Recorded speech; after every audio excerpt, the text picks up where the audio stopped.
Hello everyone, welcome to my YouTube channel. And for today's video, I will be going to discuss about the 9 types of history, which are the An Introduction to Philippine Historiography, History of the Philippine Island, the Manunggul Jar, the Laguna Copper Plate, Duties of the Katipunan, the First People of Sulu, Conspiracy against the Spaniards on 1588, a visit to the Philippine Island, and the Declaration of Patermio Ricarte. First, I will be going to discuss about An Introduction to Philippine Historiography.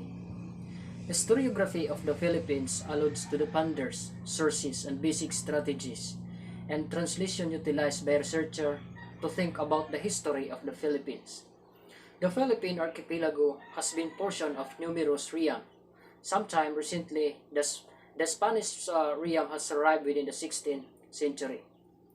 The pre-colonial Philippines employment the Abugida composing framework that has been broadly utilized in composing and sales on archive in spite of the fact that it was for communication and no recorded composition of early writing or history.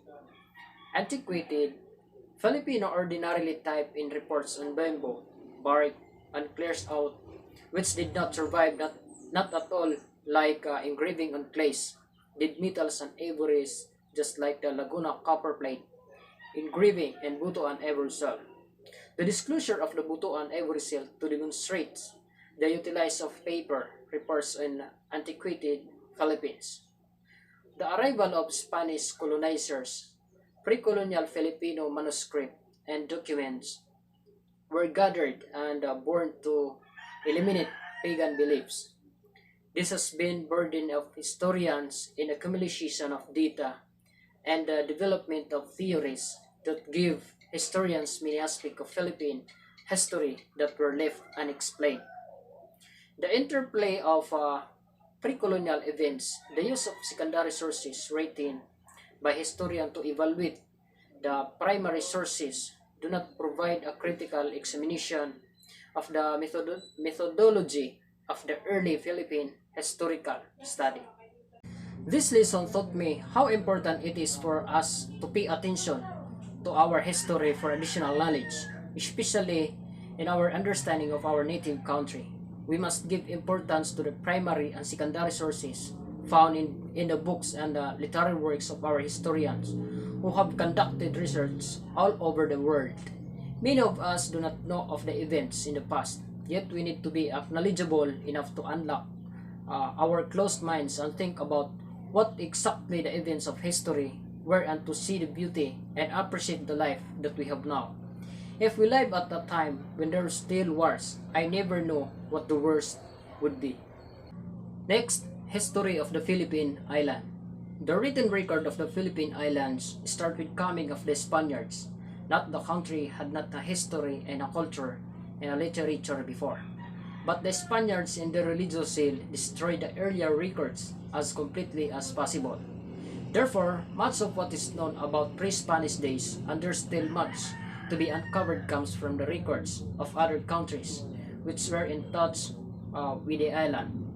Centuries before the influence of the West was felt in the Philippines, the culture of India, China, and Southern Asia had reached the country through the early settlers. From the 8th to 15th centuries, the Philippine Islands were part of a great Hindu-Malayan empire rule from Java and Sumatra in the neighboring islands to the southwest. Mohammedanism swept over this area of the world in the latter part of the 15th century. Muslims came to the Sulu archipelago and Mindanao and converted to the people. Their descendants, the Moors, have remained devout Mohammedans to this day. By the time the Spaniards came to the island, therefore the Filipinos have developed a way of life and a distinct culture that were suitable and satisfactory to them. They had a calendar which measure a system of writings, some elements of law, some religious ideas, showing both Hindu and Mohammedan influences, and had some skill in metalworking, pottery, making and weaving. Magellan on this day voyaged around the world, discovered the island in 1521, and early a half century before the first permanent settlement. Santo Tomas Agustin Florida was established by the Spain in the United States. Numerous other Spanish expeditions followed, and one of them gave to the island the name Las Filipinas. In honor of Philip II of Spain, the islanders were nomads for the armed men from the west. They were divided both geographically and politically. Their government was a simple system made up of many barangays, originally family groups, each with a headman. There was a little unity among these clans. Next, the Manunggul Jar. The Manunggul Jar was an extraordinary case of the Filipino people's creative and ability sense of imaginativeness. Based on the individual who visited National Museum, the Manunggul Jar was made by a bright craftsman who is sweet on making pots. It was moreover considered an artifact that reflected the part of water sources such as sea, lakes, and waterway as implies of travel, commerce, and contact amid the period of the ancestors of the region. What I observed what was there are two human pictures uh, are accepted to symbolize two souls on a journey to the following death. If Manunggul Jar was discovered by late 1960s and it dated by the New Stone Age, I think it is already hundreds of years.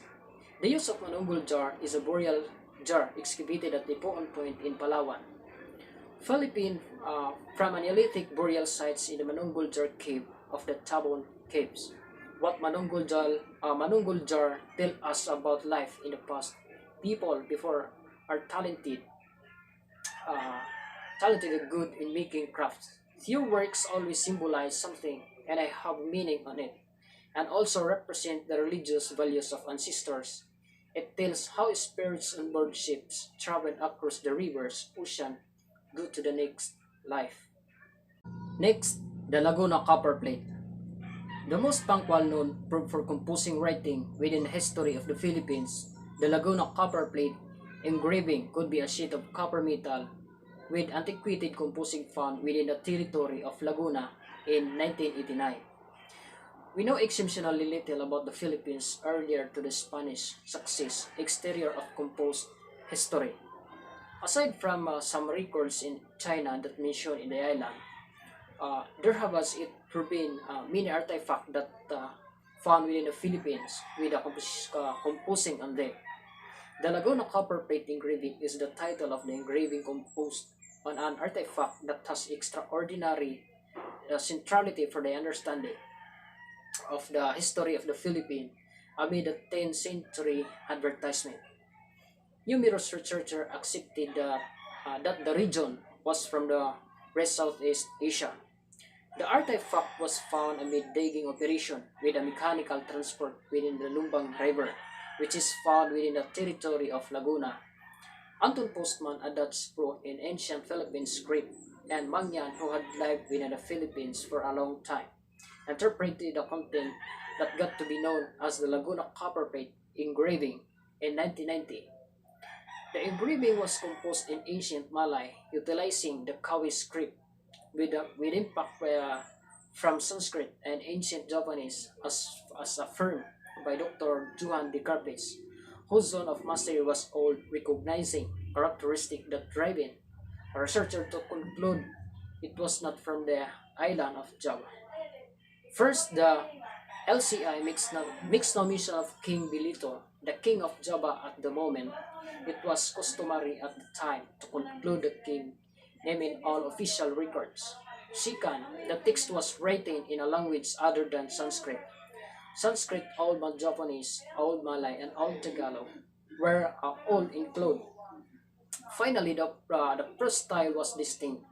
Characters were impressed into hot copper in Java at the time, but the characters on the Laguna plate seem to have been hammered into cold copper. In the examination conducted by his postman, he learned that the inscription was about the death of a man called Nawaran, whose deeds were dismissed due to a pardon from the chief of Tund. One Kati and eight Suwarna are about 926.4 grams of gold was his debt. Next, the duties of the Katipunan. The first move toward independence began on July 7, 1892, when the Katipunan was established by Andres Bonifacio. This was the result of the failure of the reform movement in Spain, in which Filipinos attempted to demand reforms for the Philippines from the Spanish government. Bonifacio saw the futility of the Filipinos propagandists and organized an underground movement against Spain. The kataas-taasang kagalang-galangang Katipunan or KKK was our evolutionary society that espoused independence and freedom for the Philippines through force of arms. Its main objective was separation of the Filipino as a citizen of their own nation once independence was achieved. The latter was done through the written works by Bonifacio and fellow Katipunero Emilio Jacinto, who wrote a number of poems and essays for the society members. About the author, Emilio Jacinto was born on December 15, 1875 in the district of Truso and Tondo, Manila. He was the son of Mariano Jacinto, a bookkeeper, and Josipa Dazon. Living a life of poverty, Jacinto still managed to get a good education.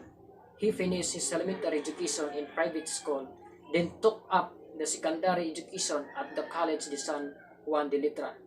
He later studied law at the University of Santo Tomas, where he developed a love of reading and improved his skills in Spanish.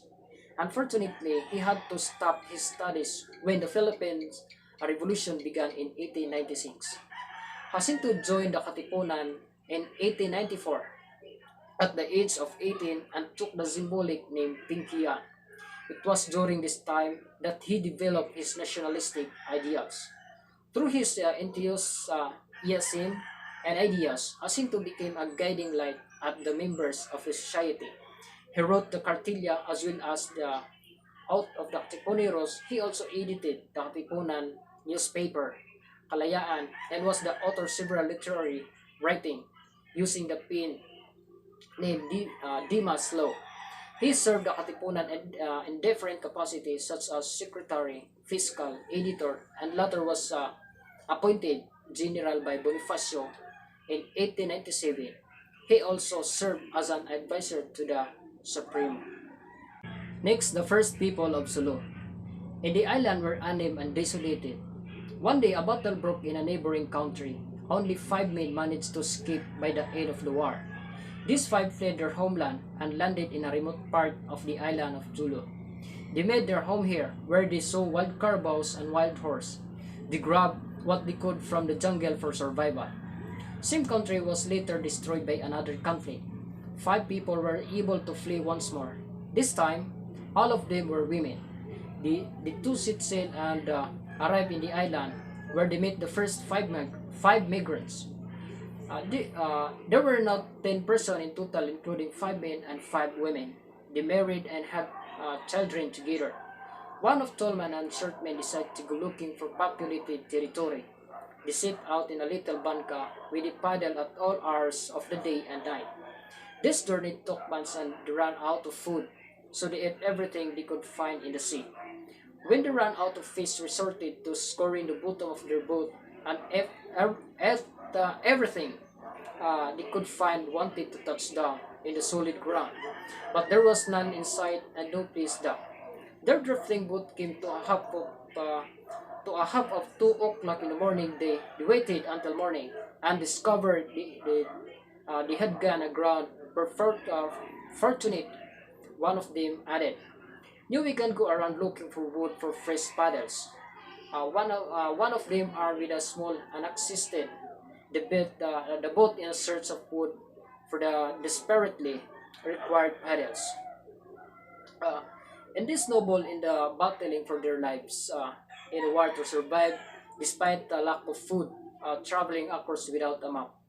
Well, I was thinking uh, about how I was trying to survive in everyday life, improve myself, and finish my degree because of numerous issues I be encountered.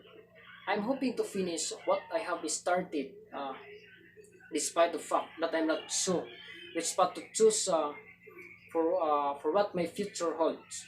I was amazed to those people who were living in a prior life.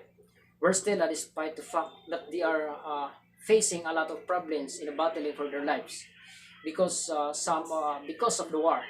While the teenager like me encounter a minor challenges, we commit suicide, and I get the impression from this story that anyone can live even the most trying circumstances. We must survive at all costs, and we must believe in ourselves that we can improve our lives in our future. Next, the declaration of Artemio Ricarte.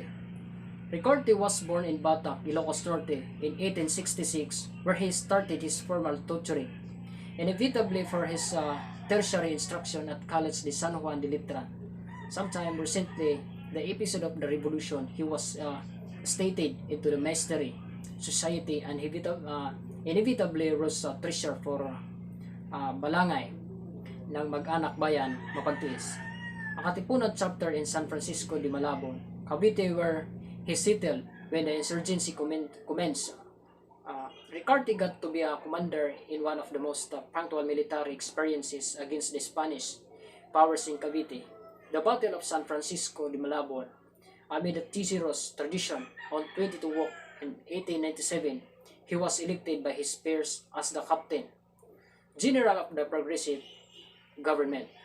The Declaration of Ricarte is an important document that provide a glimpse into the politics of the revolution as evidence in the events of the Tijeros Convention. Her Ricarte writers his reluctance to participate in an oath-taking ceremony at Tanza the day after the controversial convention.